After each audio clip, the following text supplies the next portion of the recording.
Standing in our family lawyer's mahogany office, I watched my sister Victoria smirk as she declared, "You will never inherit anything, Miranda. Father made his choice." Her cruel laughter echoed off the walls, while I clutched the inheritance papers with trembling hands. But when Mr. Henderson cleared his throat and said, "Actually, there has been a significant development regarding your father's true will," Victoria's face went white. The document I held was not what any of us expected, and the truth about to unfold would destroy everything my sister believed about our family's fortune. Before we dive into this shocking family betrayal that turned my world upside down, I want to know where you are watching from today. Drop your location in the comments below, hit that like button if you are ready for some serious family drama, and do not forget to subscribe because this inheritance story has twists that will leave you speechless. Trust me, you will want to see how karma comes full circle in the most unexpected way. 3 months earlier, everything seemed normal in the Sterling family household. My father, Robert Sterling, had built a successful construction empire from nothing, and we all knew that someday his legacy would need to be divided between Victoria and me. As the older sister by 5 years, Victoria had always assumed she would inherit the majority of his assets. She never let me forget it either. "Miranda, you are too soft for business," Victoria would say during family dinners. "Father needs someone with my drive to continue his work." She spoke with such confidence, such entitlement, that even I began to believe maybe she was right. After all, she had worked alongside him for 10 years while I pursued my teaching career. When father passed away suddenly from a heart attack last December, Victoria immediately took control of the funeral arrangements and estate matters. She presented herself as the natural successor to his business empire, telling everyone who would listen that she had been groomed for this role her entire adult life. The reading of the will was scheduled for a cold January morning. Victoria arrived at Henderson and Associates looking like she owned the place already. She wore her most expensive black suit and carried herself with the air of someone who knew exactly what was coming. I, on the other hand, felt nervous and out of place in my simple dress. "Good morning, ladies," Mr. Henderson said, as we settled into the leather chairs across from his massive desk. "I must say your father was very specific about how he wanted this handled." Something in his tone made me shift uncomfortably, but Victoria just smiled wider. Mr. Henderson opened a thick manila folder and pulled out several documents. Robert Sterling was very clear about his intentions regarding the Sterling Construction Company and all associated assets. Victoria leaned forward eagerly while I tried to prepare myself for what I assumed would be a smaller inheritance. To my daughter, Victoria. Mr. Henderson read, "I leave the sum of $50,000 and my personal watch collection." Victoria's smile faltered slightly, but she maintained her composure, clearly expecting more to follow. "To my daughter, Miranda," he continued, "I leave the entirety of Sterling Construction Company, all business assets, properties, and the remainder of my estate valued at approximately $12 million. The silence in the room was deafening. I stared at Mr. Henderson in complete shock, while Victoria's face transformed from confusion to pure rage. "That cannot be right," she said, her voice shaking. "There must be some mistake." Mr. Henderson shook his head gently. "I am afraid there is no mistake, Miss Victoria. Your father was very clear about his decision and his reasoning." Victoria shot to her feet, her chair scraping loudly against the hardwood floor. "This is impossible. I have worked for that company for 10 years. Miranda does not know anything about construction or business. She is a kindergarten teacher, for God's sake." "Your father included a letter explaining his decision," Mr. Henderson said, pulling out a sealed envelope. "He wanted Miranda to read it privately, but given the circumstances, perhaps it would be appropriate to share it now." With trembling hands, I opened the envelope and began to read aloud. "My dearest Miranda, if you are hearing this, then you know I have left you everything. This decision was not made lightly. Over the years, I have watched both of my daughters carefully. Victoria, while dedicated to the business, has shown a troubling pattern of dishonesty and manipulation that I can no longer ignore." Victoria's face went white. "What is he talking about?" she demanded. I continued reading. 3 years ago, I discovered that Victoria had been skimming money from client accounts and falsifying invoices. When I confronted her, she denied everything and blamed the discrepancies on accounting errors. I hired a private investigator to look deeper into our books. My hands shook as I read the next part. The investigation revealed that Victoria has stolen over $400,000 from the company over the past 5 years. She has also been taking kickbacks from suppliers and charging personal expenses to business accounts.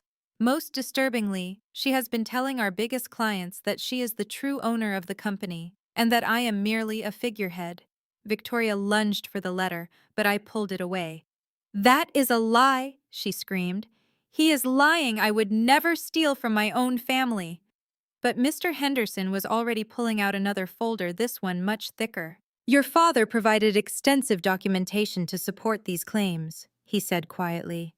"Bank records, falsified invoices, recorded phone conversations, photographs of documents. Everything is here." I felt sick to my stomach as the reality of my sister's betrayal sank in. All those years she had acted superior, claiming she was the responsible one, the business-minded one, the one who deserved our father's legacy. Meanwhile, she had been systematically robbing him blind. "There is more," I whispered, continuing to read the letter. "Miranda, your sister has also been spreading lies about you to our clients and employees. She has told them that you are unstable and irresponsible, and that if anything ever happened to me, they should never trust you with any business decisions. She has been positioning herself to take over completely while destroying your reputation in the process."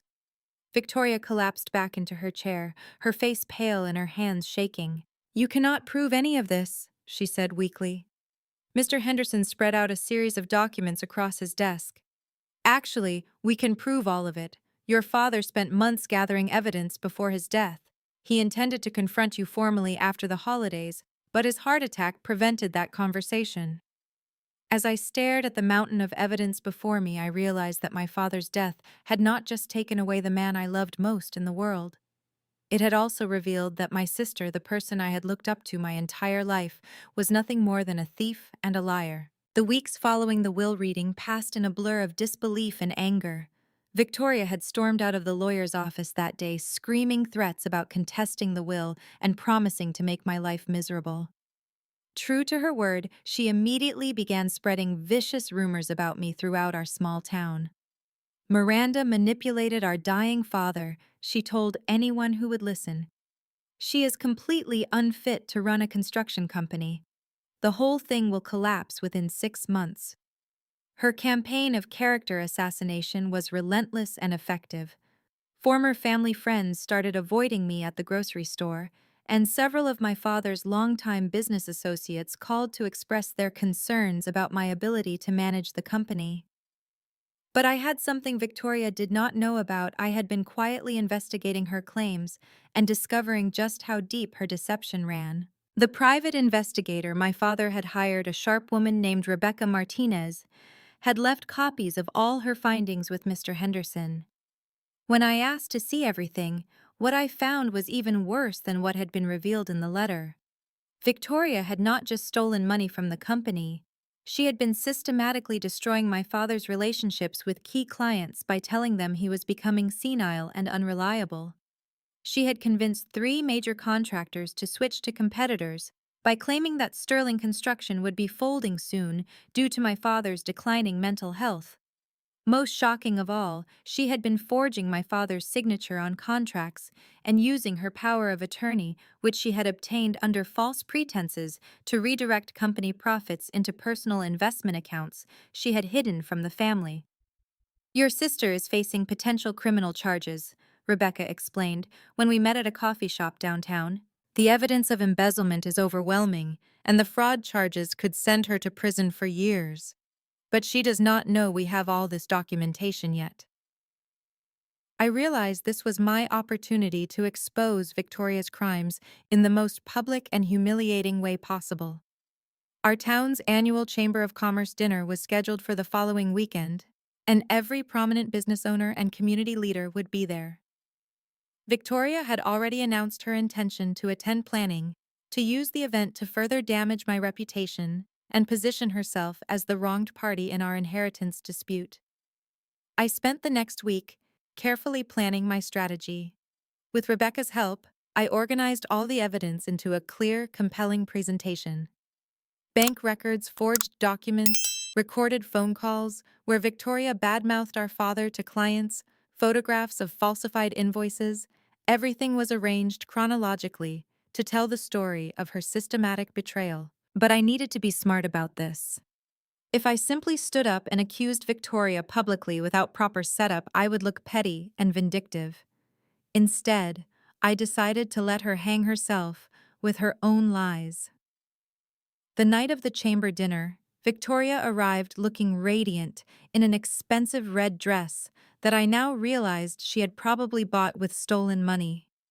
She worked the room like a seasoned politician, shaking hands and accepting condolences about our father's death, while simultaneously planting seeds of doubt about my competence. I watched from across the room as she approached Mayor Williams and his wife. "Of course I am devastated about the inheritance situation," I heard her say. "Miranda has never shown any interest in the business, and now suddenly she thinks she can run a construction company. It is honestly tragic what grief can do to people." When the formal program began, Victoria had positioned herself at a prominent table near the front, surrounded by influential community members who hung on her every word. The evening's agenda included several speeches about local business development and community leadership. Then came the moment I had been waiting for. Chamber President Frank Morrison announced, "We have a special presentation tonight from Miranda Sterling, who will be sharing some important information about the future of Sterling Construction and addressing recent concerns about the company's stability." Victoria's confident smile faltered as I walked to the podium. She had not expected me to speak publicly, especially not at such a prestigious event. I could see her whispering urgently to the people at her table, probably trying to do damage control before I even opened my mouth. "Good evening, everyone." I began, my voice steady despite my racing heart. "Many of you knew my father, Robert Sterling, as an honest businessman who built his company on integrity and hard work. Tonight, I want to honor his memory by sharing the truth about what has been happening at Sterling Construction." I clicked to my first slide, which showed a timeline of the company's financial performance over the past 5 years. As you can see, our revenue has been steadily declining despite having more contracts than ever before. Tonight, I'm going to show you exactly why that happened and who was responsible. Victoria had gone completely white. She was frantically texting on her phone, probably trying to figure out how to escape without causing a scene. But it was too late for that. 3 years ago, my father discovered significant discrepancies in our accounting. I continued clicking to the next slide that showed bank statements with highlighted irregularities. What he found was a pattern of theft and fraud that had been going on for years, perpetrated by someone he trusted completely. The room was silent, except for the soft clicks of my presentation remote. I showed copies of forged checks, falsified invoices, and documented evidence of money being diverted from client accounts into personal investments. Every piece of evidence was clearly labeled and dated, creating an undeniable timeline of systematic embezzlement. "The person responsible for these crimes," I said, looking directly at Victoria, "stole over $400,000 from Sterling Construction while simultaneously telling our clients that our company was failing and that my father was mentally incompetent." Victoria finally stood up her chair, scraping loudly in the silent room. "This is a complete fabrication," she shouted. "My sister is having a breakdown. None of this is true," but I was ready for her denial. I clicked to my next slide, which showed a photograph of Victoria's signature on a forged contract next to a sample of her actual handwriting. "The handwriting analysis was performed by a certified forensic expert," I said calmly. "The forgeries are obvious once you know what to look for." Then I played an audio recording that Rebecca had obtained during her investigation. Victoria's voice filled the room through the sound system. "Listen, Mr. Patterson, my father is losing it. He is making terrible decisions and driving the company into the ground. If you want your project completed properly, you need to work with me directly and keep him out of the loop." The shock and disgust on the faces around the room were palpable. These were people who had known and respected my father for decades, and hearing Victoria describe him as incompetent while secretly stealing from him was clearly devastating to them. Victoria tried to run for the exit, but Mayor Williams stood up and blocked her path. "I think you need to stay and answer for this, Victoria," he said firmly. "These are very serious accusations with very convincing evidence." I clicked to my final slide, which showed the total amount stolen and the full scope of Victoria's deception. My father spent the last months of his life gathering this evidence. I said, my voice breaking slightly with emotion. He died knowing that the daughter he had trusted and mentored had betrayed him in the worst possible way. Tonight, I am making sure that his death was not in vain and that justice will finally be served. The room erupted in angry murmurs and shocked gasps. Victoria stood frozen in the middle of it all, finally exposed for what she truly was: a thief, a liar, and a traitor to her own family. The aftermath of my chamber dinner revelation was swift and brutal for Victoria. Within hours of my presentation, several attendees had shared photos and videos of the evidence on social media, and by morning, the local newspaper was running a front-page story about the Sterling Construction embezzlement scandal. But Victoria was far from finished fighting. If anything, my public exposure had only made her more dangerous and desperate. Within days of the dinner, I began receiving threatening phone calls at all hours of the night. My car tires were slashed twice in 1 week, and someone threw a brick through the window of my apartment with a note attached: "You will pay for destroying our family." I knew I needed help, and fortunately the chamber dinner had attracted some powerful allies to my cause. Mayor Williams called me personally, the day after my presentation, to offer his support and to let me know that the city would be reviewing all of Sterling Construction's municipal contracts to ensure no taxpayer money had been stolen. "Your father was a good man, Miranda," he said. "What your sister did to him and to this community is unforgivable. You have our full support in pursuing justice." More importantly, 3 of my father's biggest clients reached out to express their shock and to apologize for believing Victoria's lies about his mental state. James Patterson, the contractor whose voice had been heard on the recording, was particularly apologetic. "I feel terrible about doubting your father," he told me when he visited my office. "Victoria was so convincing, so professional. I had no idea she was manipulating all of us while stealing from her own family. How can I help make this right?" That was when I realized I had an opportunity to build something much bigger than just a case against Victoria. I could create a coalition of business leaders and community members who would not only support my efforts to seek justice, but also help me rebuild Sterling Construction's reputation and restore my father's good name. Working with Rebecca Martinez, I organized what we called the Sterling Truth Initiative. Our goal was to document every lie Victoria had told, every client relationship she had damaged, and every dollar she had stolen, while also gathering testimonials from people who had known my father and could speak to his character and integrity. The response was overwhelming. Former employees came forward with stories of Victoria's verbal abuse and manipulation. Suppliers shared documentation of kickback schemes they had been pressured to participate in. Even some of Victoria's former friends began distancing themselves from her as the full scope of her deception became clear. But the most valuable ally came from an unexpected source. Sarah Kim, the bookkeeper who had worked for Sterling Construction for 15 years, requested a private meeting with me at a restaurant outside of town. "I need to tell you something that your father never knew," she said, looking nervous and exhausted. "Victoria has been blackmailing me for 3 years." The story that emerged was even more disturbing than anything I had discovered so far.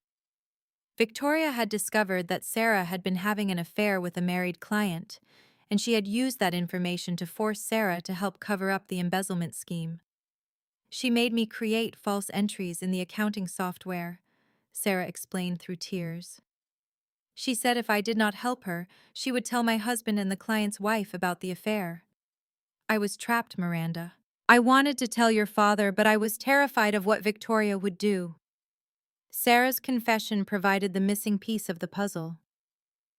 Now I understood how Victoria had been able to hide her theft for so long, and why the financial irregularities had been so difficult for my father to track down.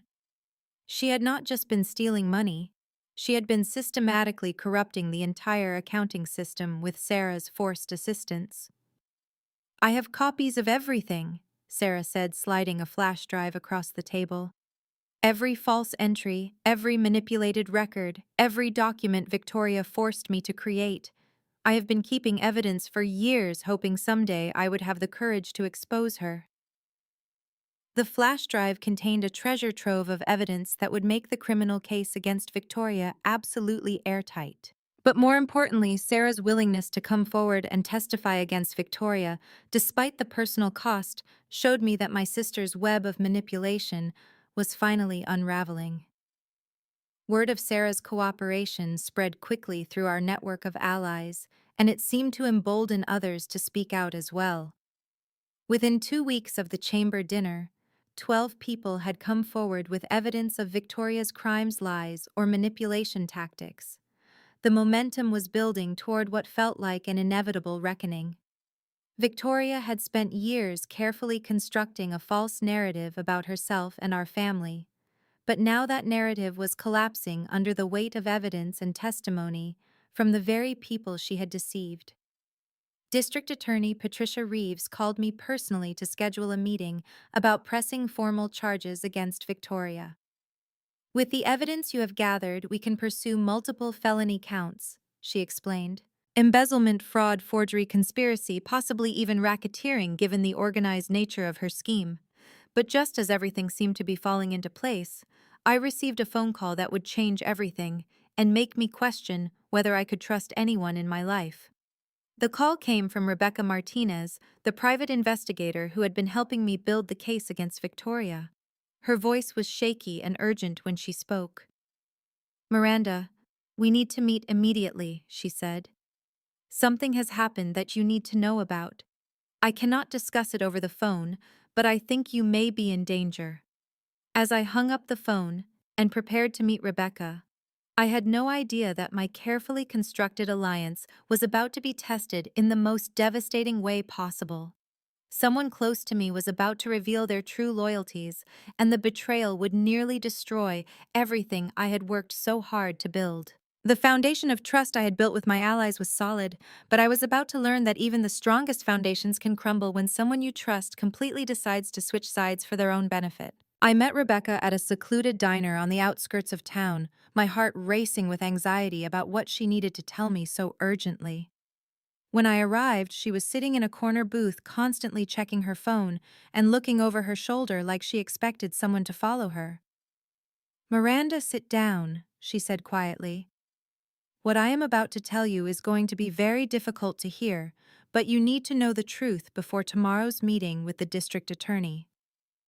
I slid into the booth across from her, trying to read her expression.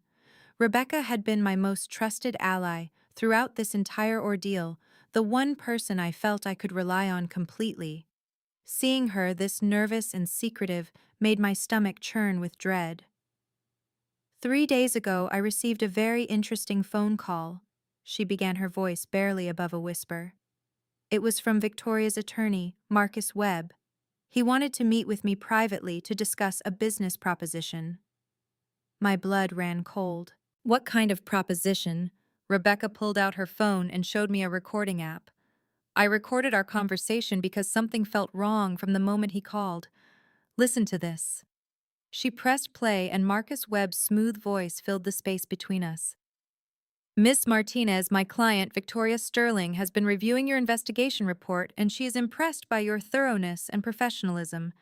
She would like to offer you a very lucrative consulting contract for future business ventures." Then I heard Rebecca's voice.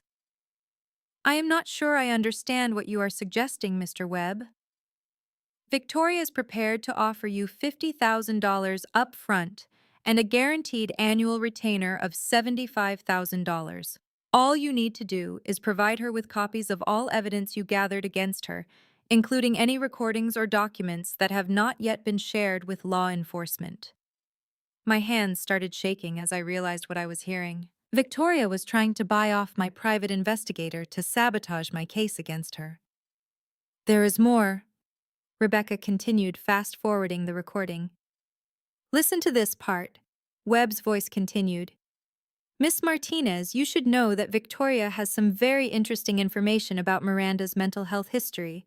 Apparently, Miranda spent time in a psychiatric facility after college for what her family described as a complete nervous breakdown.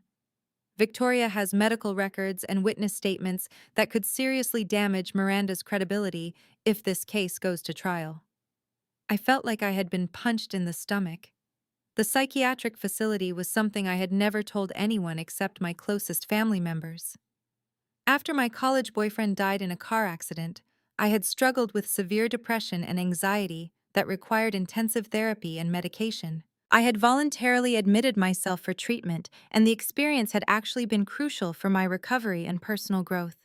But Victoria knew that in a small town like ours, mental health treatment was still stigmatized, and she was clearly planning to use my private medical history to destroy my credibility and make me look unstable.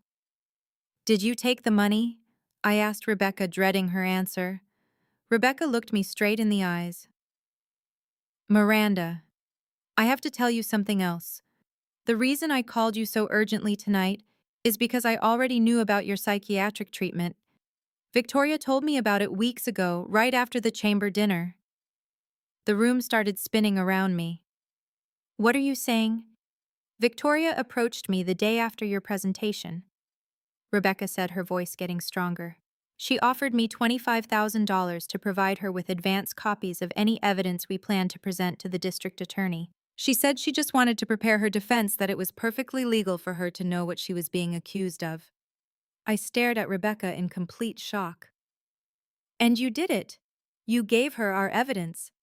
I took her money, yes, Rebecca admitted. But Miranda, I did not give her real evidence.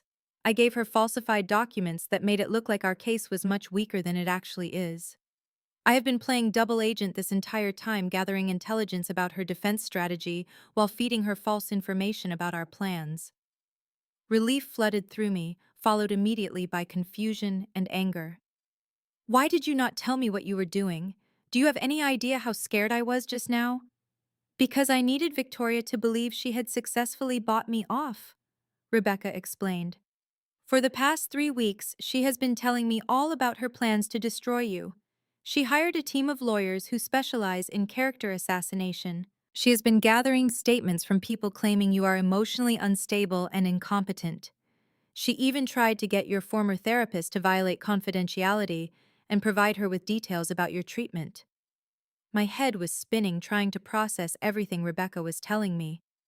So you have been working with her this whole time to find out her strategy. Not just her strategy, Rebecca said with a grim smile. Victoria has been so confident that I was on her side that she confessed to crimes we did not even know about. She told me about additional bank accounts where she has been hiding stolen money. She admitted to bribing city officials to give Sterling Construction preferential treatment on municipal contracts. She even bragged about how she convinced your father's doctor to prescribe him stronger heart medication, hoping it would cause him to have health problems that would make him more dependent on her. The implications of what Rebecca was saying hit me like a freight train. Are you telling me that Victoria may have contributed to our father's death? I am saying that Victoria Sterling is far more dangerous and calculating than any of us realized, Rebecca said. And tomorrow, when we meet with the district attorney, I am going to provide recordings of every conversation I have had with her over the past 3 weeks. She has confessed to enough crimes to put her in prison for the rest of her life. But even as relief washed over me about Rebecca's true loyalty, I realized that Victoria's attempt to corrupt my most trusted ally meant she was far from defeated. If anything, she was more desperate and dangerous than ever. There is something else, Rebecca said, pulling out another recording device. Yesterday, Victoria asked me to help her with what she called a permanent solution to the Miranda problem. She wanted to know if I had contacts who could make certain problems disappear completely. The implication was crystal clear, and it terrified me. Victoria was not just trying to destroy my reputation or steal my inheritance anymore. She was considering having me killed to protect herself from the consequences of her crimes. Miranda, I think you need to consider protective custody until we can get Victoria arrested, Rebecca said seriously. She has become completely unhinged, and I do not think there is any limit to what she might do to avoid prison. As I sat in that diner, listening to recordings of my sister plotting my destruction and possibly my death, I realized that this family betrayal had escalated far beyond anything I could have imagined. Victoria was not just a thief or a liar. She was a sociopath who would do anything to protect herself, including destroying her own sister. The next morning, I arrived at the district attorney's office with Rebecca and our mountain of evidence, including the explosive recordings of Victoria's confessions and threats. But as we sat in the waiting room, I noticed Rebecca checking her phone nervously every few seconds. "What is wrong?" I asked. "Victoria texted me this morning," she whispered. "She wants to meet with me in 1 hour to discuss what she calls the final phase of our arrangement. She thinks I am going to help her today by sabotaging our meeting with the DA." District Attorney Patricia Reeves called us into her office, and we spent the next 2 hours presenting every piece of evidence we had gathered. The bank records, forged documents, recorded confessions, witness testimonials, and Sarah Kim's accounting evidence painted a picture of criminal activity that went far beyond simple embezzlement. "This is one of the most comprehensive cases I have seen," DA Reeves said as she reviewed the materials. "We can definitely pursue multiple felony charges, but I have to warn you that Victoria's legal team has been preparing their own evidence package. They filed a motion this morning claiming that you, Miranda, have been suffering from a psychological breakdown and that all of these accusations are the product of grief-induced delusions." My heart sank. Even with all our evidence, Victoria was still managing to manipulate the system by attacking my mental health history. However, DA Reeves continued, "The recordings that Rebecca obtained change everything. When someone confesses to crimes on tape, their mental health attacks on their accusers become irrelevant. We have her, in her own words, admitting to embezzlement, fraud, bribery, and conspiracy." Rebecca's phone buzzed with another text from Victoria. "She is getting impatient," Rebecca said. "She wants me to meet her at the old Sterling Construction warehouse in 30 minutes. "That is perfect," DA Reeves said. "Rebecca, I want you to wear a wire to that meeting. If Victoria confesses to anything else or makes any threats, we will have even more evidence to use against her." An hour later, I was sitting in an unmarked police van outside the warehouse, listening through headphones as Rebecca met with my sister. The audio quality was crystal clear, and what I heard made my blood run cold. "Did you sabotage their meeting with the DA?" Victoria asked immediately. "Of course," Rebecca lied smoothly. "I told them that most of your confessions to me were just you venting and exaggerating. I made it sound like you were just angry, not actually admitting to real crimes." "Good," Victoria said, and I could hear the relief in her voice. "Because I have one more job for you, and this one will solve all of our problems permanently." "What kind of job?"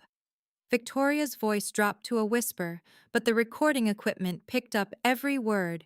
"I need you to eliminate Miranda. Make it look like an accident, a car crash, a home invasion, something that will not point back to me. I will pay you $200,000, and we can both disappear after this is all over." I gasped, even though I had been expecting something like this. Hearing my sister casually discuss having me murdered was still shocking beyond belief. "I do not know Victoria," Rebecca said, playing her role perfectly. "That is a big step." "Miranda has everything that should be mine," Victoria snarled. "The company, the money, the respect of this entire town. She is weak and pathetic, and she does not deserve any of it. Our father was an old fool for giving everything to her, but I can fix his mistake." "What about after she is gone?" Rebecca asked. "How do you get the inheritance back?" "I already have that figured out," Victoria said with chilling confidence.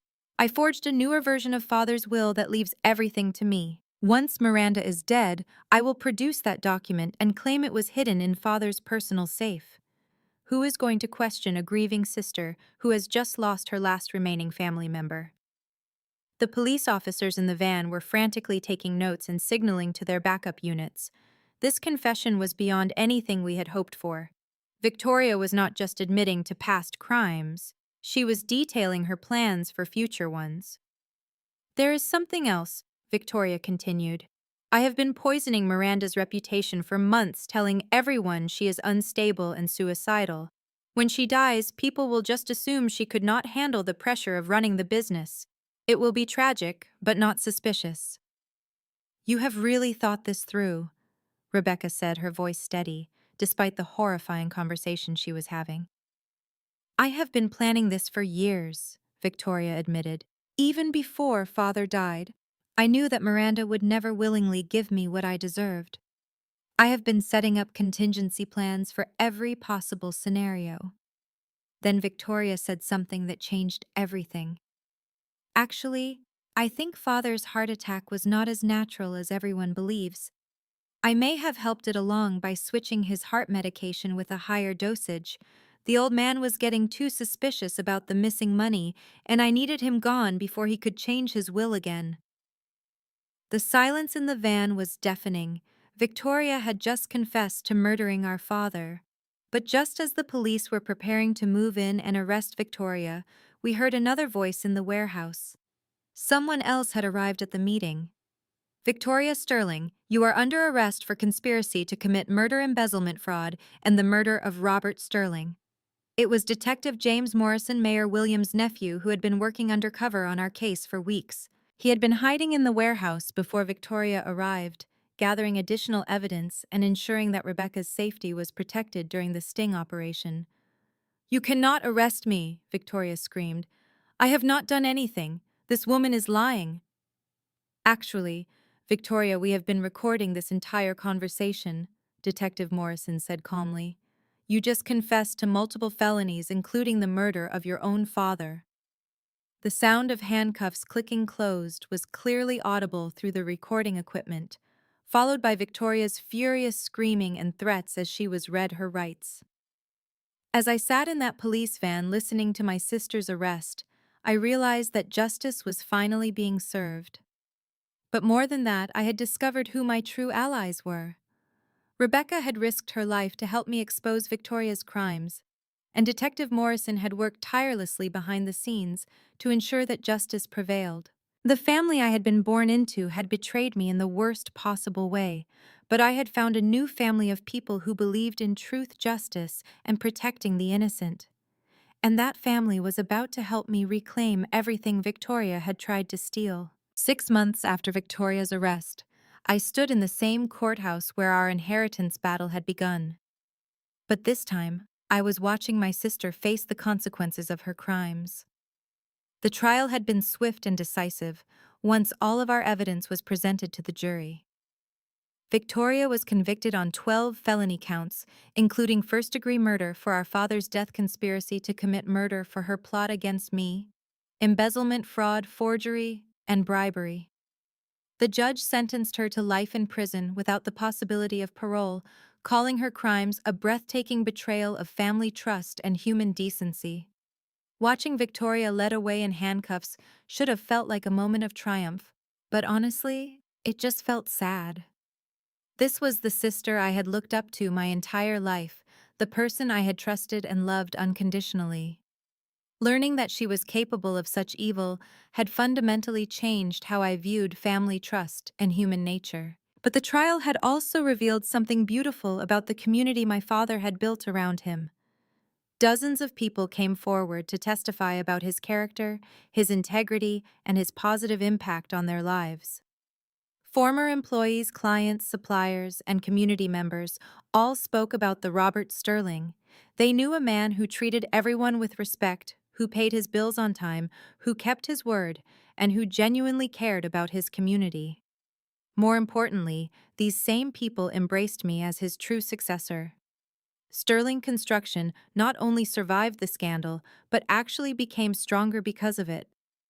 Clients who had been manipulated by Victoria's lies returned with apologies and new contracts. The company's reputation for honesty and quality work was restored, and we began growing faster than ever before. Sarah Kim became my chief financial officer, and her experience with Victoria's manipulation made her incredibly valuable in implementing new transparency and accountability measures. Rebecca Martinez joined the company as our Director of Security and Investigations, helping other businesses identify and prevent internal fraud. Detective Morrison became a close family friend, and his uncle Mayor Williams appointed me to the city's Economic Development Council, where I could help other family businesses avoid the kind of internal betrayal that had nearly destroyed Sterling Construction. But perhaps the most meaningful change was personal. The trauma of Victoria's betrayal had forced me to seek therapy again, not because I was having a breakdown, but because I wanted to understand how someone could become so consumed by greed and jealousy that they would murder their own father. Through therapy, I learned that Victoria's behavior was not a reflection of some fundamental flaw in our family or in me. She had made choices, terrible choices, and she alone was responsible for the consequences. I also learned that the family I was born into was not the only family that mattered. The chosen family I had built with Rebecca, Sarah, Detective Morrison, and all the other people who had supported me through this ordeal was just as real and valuable as any blood relationship. 1 year after the trial, I organized a memorial service for my father at the Sterling Construction headquarters. We planted an oak tree in the front yard with a plaque that read, Robert Sterling, a man who built his life on integrity and left a legacy of honesty for future generations. As I stood there with my chosen family watching the sun set behind the building my father had worked so hard to create, I realized that Victoria's betrayal had ultimately failed. She had tried to destroy our father's legacy and steal everything he had built, but instead, she had only made it stronger. The company was thriving. The community respected our family name more than ever, and I had discovered inner strength I never knew I possessed. Victoria had thought she was taking everything from me, but she had actually given me the opportunity to become the person I was always meant to be. Most importantly, I had learned that justice is not just about punishment for those who do wrong. It is also about healing for those who have been wronged, and building something better from the ashes of betrayal. Have you ever had to choose between blood family and your own sense of right and wrong? Sometimes the people who are supposed to love us most are the ones who hurt us deepest. But that does not mean we have to let their betrayal define our future. My story shows that karma does not just happen automatically. Sometimes we have to fight for justice and create our own happy endings. I want to hear about your own experiences with family drama and justice served. Drop your stories in the comments below. Hit that like button if this tale of family revenge resonated with you, and do not forget to subscribe for more real-life stories about overcoming betrayal and finding your strength. Share this video with anyone who needs to know that justice can prevail, even when it comes from the most unexpected places. Thank you for taking this journey with me, and remember that sometimes losing toxic family members is not a loss at all. It is the beginning of finding your real family and building the life you truly deserve.